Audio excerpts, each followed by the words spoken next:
ایک آخری مسئلہ یہ ہے کہ بیماری کی وجہ سے وقتی طور پر وقفہ کر لینا جائز ہے. سمجھ میں آ رہی ہو بات؟ اسی طرح عورت کے لیے بچہ سنبھالنا، ایک جڑواں پیدا ہو گیا، بگلے بھی جڑواں ہوں گے وہ، اور اتنی آمدن نہیں ہے کہ وہ دائی رکھیں گھر میں یا ڈے کیئر میں جمع کرائیں ان بچوں کو، خود ہی پالنا پڑتا ہے، اور گھر میں اور بہت سارے کام بھی ہیں. تو اس نیت سے اگر کوئی کرنا چاہے وقفہ تو اللہ کی طرف سے پابندی بولو بھائی نہیں ہے. سمجھ میں آ رہی ہے بات؟ تو پابندی نہیں ہے. کوئی ایسا وقتی عارضی طریقہ اختیار کر کے وقفہ کیا جا سکتا ہے، اگرچہ پسندیدہ نہیں ہے شریعت کی نظر میں. اسلام میں ترغیب یہی ہے کہ نہیں کرو وقفہ، لیکن اگر کوئی کرتا ہے تو جائز ہے. لیکن یاد رکھو اس نیت سے وقفہ کرنا کہ میں اسکول کی فیسیں کہاں سے بھروں گا.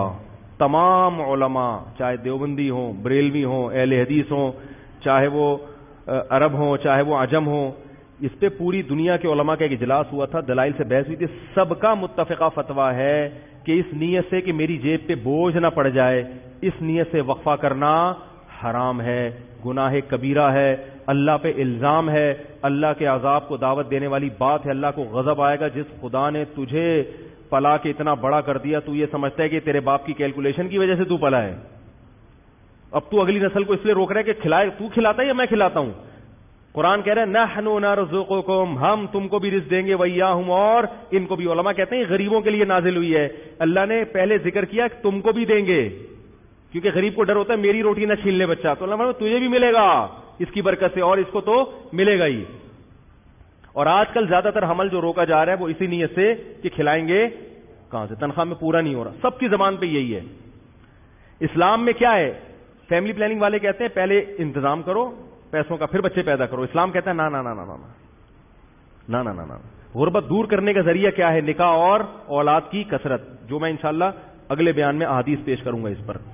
تو یہ دوسرا طریقہ جائز ہو گیا کہ سنبھالے نہیں جا رہے تو ٹھیک ہے، وقتی طور پہ روکا جا سکتا ہے.